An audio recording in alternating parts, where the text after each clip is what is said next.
नमस्कार. Yes news महाराष्ट्रामध्ये आपल्या सर्वांचे स्वागत. पावसाळा तोंडावर आला तरी नाले भरलेलेच, जीवघेणे खड्डे, कचरा तसाच. मग आपत्ती व्यवस्थापनाच्या बैठका कशासाठी? यंदाचा पावसाळा अगदी काही दिवसांवर आला असताना देखील कल्याण शहरासह तालुक्यातील मुख्य नाले अद्याप कचऱ्याने भरलेलेच असल्याचे दिसून येत आहे. याशिवाय बिल्डर मंडळींकडून किंवा एखाद्या स्वायत्त संस्थेकडून खोदलेले खड्डे तसेच आहेत. हे कमी की काय म्हणून रस्त्याच्या बाजूला गटारात, नाल्यात कचऱ्याचे ढीग जागोजागी दिसत आहेत. मग प्रश्न निर्माण होतो की राज्य, जिल्हा आणि तालुका स्तरावरील आपत्ती व्यवस्थापनाच्या बैठका नेमक्या कशासाठी व कोणासाठी? हा फार्स का? यात दिलेले निर्देश, सूचनांचे काय? असे शेकडो सवाल उपस्थित होतात. सध्या राज्यात भयानक उष्णता असली तरी पावसाळा तोंडावर आला आहे. पावसाळ्यापूर्वी नाले सफाई, धोकादायक इमारती, पूल, खड्डे, भिंती, पाण्याच्या नैसर्गिक निचऱ्यात अडथळा ठरणाऱ्या वस्तू, घटना, विजेचे खांब, लटकणाऱ्या वायरी, झाडांच्या फांद्या, पूरग्रस्त भाग आदी विषयी घ्यावयाची काळजी याबाबत जिल्हा अधिकारी, प्रांत अधिकारी, तहसीलदार सर्व विभाग प्रमुखांना सूचना, निर्देश देतात. त्यानुसार कामे होणं अपेक्षित असतं.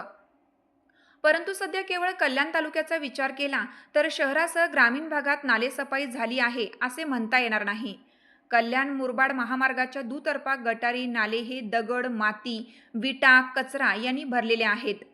जागोजागी अर्धवट कामे सुरू आहेत. कांबा टाटा पॉवर हाऊस, वरप येथे जीवघेणे खड्डे उघडेच आहेत. रायते, गोविल येथे रस्ता खोदून ठेवलेला आहे. महारळ, वरप, कांबा या गावासह इतर गावातील अंतर्गत गटारी, नाले, रस्ते यांची साफसफाई बाबत न बोलणंच बरं.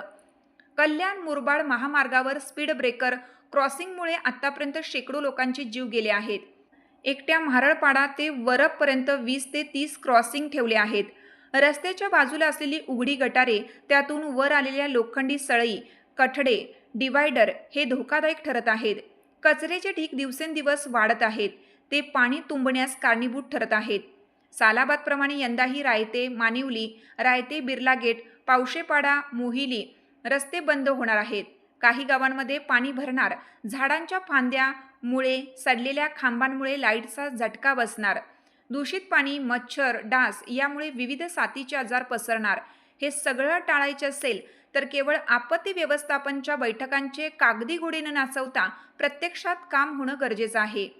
वरिष्ठांच्या सूचनांची, निर्देशांची काटेकोर अंमलबजावणी होते की नाही, होत नसल्यास का होत नाही, याला कोण जबाबदार? अशा अधिकाऱ्यांवर निलंबनासारखी कारवाई व्हायला हवी. तर अशा बैठकांना महत्त्व प्राप्त होईल. यस न्यूज महाराष्ट्रासाठी संजय कांबळे, सहसंपादक.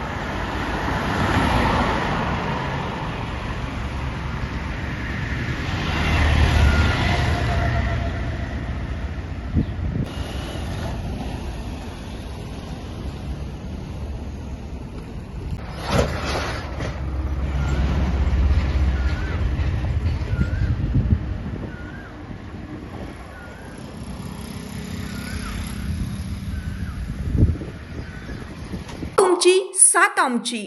यस न्यूज महाराष्ट्र चॅनलला लाईक करा व सबस्क्राईब करायला विसरू नका.